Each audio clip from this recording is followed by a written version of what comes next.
महाभारत में गांधारी और उनके 100 पुत्रों की कहानी एक अत्यंत महत्वपूर्ण और रोचक कथा है।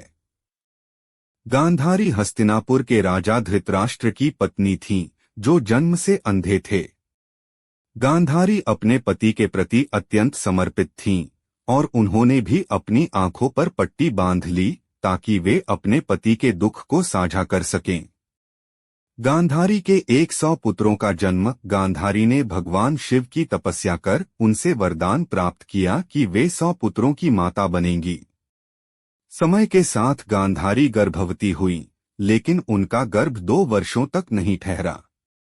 इस विलंब से वे चिंतित हो गईं और क्रोधित होकर अपना गर्भ गिरा दिया। इसके परिणामस्वरूप 1 मास का गोला निकला।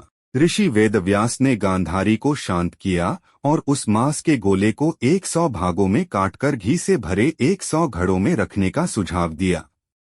इसके अलावा उन्होंने एक और भाग को एक अलग घड़े में रखा।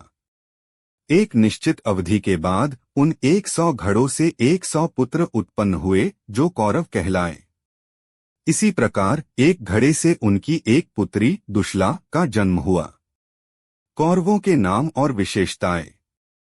गांधारी के 100 पुत्रों में दुर्योधन सबसे बड़ा था और उसके बाद दुःशासन। अन्य पुत्रों के नामों में विकर्ण, जलसंध और कई अन्य शामिल थे। दुर्योधन को कौरवों का नेता माना जाता था और वह महाभारत युद्ध का प्रमुख पात्र था। कहानी का महत्व। गांधारी के पुत्रों का मुख्य रूप से महाभारत युद्ध में उल्लेख किया गया है।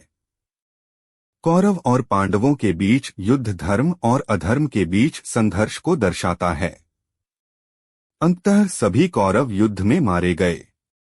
गांधारी ने अपने पुत्रों की मृत्यु का दोष श्री कृष्ण पर लगाया और उन्हें श्राप दिया कि उनका कुल भी नष्ट हो जाएगा। गांधारी की कहानी कर्तव्य, त्याग और मां के रूप में उनके संघर्ष का प्रतीक है, लेकिन साथ ही यह उनकी ममता और अपने पुत्रों के अधर्म को न पहचान पाने की त्रासदी को भी दर्शाती है।